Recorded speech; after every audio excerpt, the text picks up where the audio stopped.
Do you have like maybe some conflict resolution tips that work best that you found?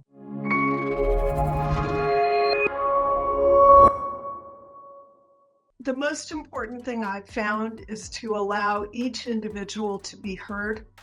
Okay. And not interrupted. So, whether it's one-on-one with me or with the group, sort of a family meeting or whatever it might be, but to allow them to be heard and understand what's driving their angst. Sure. So what's the issue? And very often it's emotional. Absolutely. Very often it goes back to when the kids were, 8, 10, and 12 around their parents' kitchen table, and dad likes you better and mom likes you better and nobody liked me. So, if you can get them talking, then you can sometimes find out what's really going on. And it's usually has nothing to do with the matter at hand. It has to do with the baggage, as you mentioned before, that they're bringing to the table.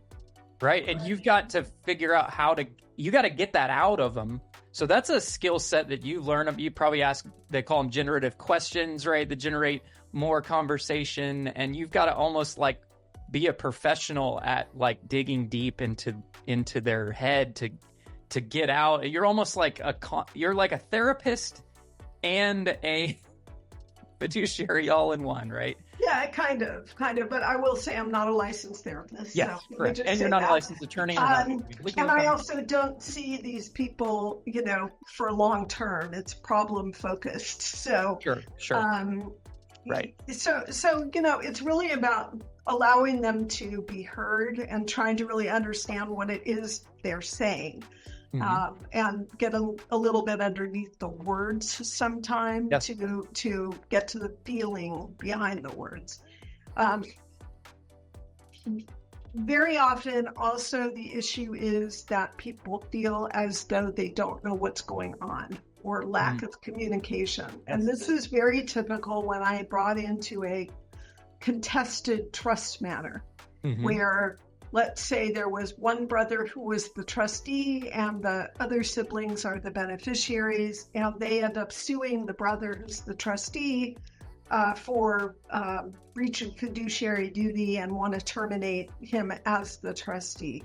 Mm-hmm. And in those cases, I often am brought in as the neutral, the sort of, I'm Switzerland, right? There you go. And in those cases, what's really important, and that I hear often from the non-trustee siblings, is our brother wouldn't tell us anything. We asked for an accounting, he wouldn't give us one. We asked for a time schedule, like a timeline, he wouldn't give us one. And very often, that's really all it is the trustee, the person who was the trustee, thought they were all that and had all the power and could do whatever they wanted. And frankly, to some extent, that's true legally. Mm-hmm. Sure. But that doesn't mean that's the best way to navigate as a trustee dealing with the other beneficiaries. Because as a trustee, you have the duty to be neutral to all the beneficiaries. You can't do things to your benefit, right? At their detriment. And so very often it's the kids who don't know what's going on, and they're frustrated that nobody's telling them what's going on. And do you feel like in those circumstances, it's more a case of negligence on behalf of the trustee, or it's a misunderstanding of expectations? Like which one do you think? Yes.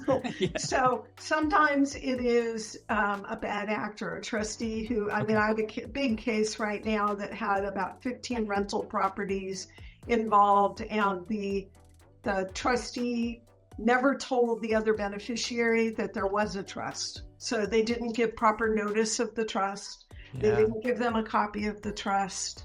They didn't tell them the appraised value of the assets in the trust. They didn't explain what they were going to do with those assets. And when this 4 years went by, and when the other beneficiary found out, quite by accident, that there was a trust, he hired an attorney. Sure. A probate litigator who went after the trustee. And, in that case, the trustee had breached their fiduciary duty. It was clear that they should be removed. Sure. Because they didn't do the most basic things a trustee should do. So Right. that's a case that's very clear and egregious. Right. There's many other cases where the trustee thinks they've given notice. They, once every couple months, they tell people what's going on, but they're not super responsive to questions. They find them annoying. Right. So, what I really teach family trustees when I'm working with them is you need to over communicate. It's going to drive you crazy. Yep. You're going to feel like you shouldn't have to do this. Sure.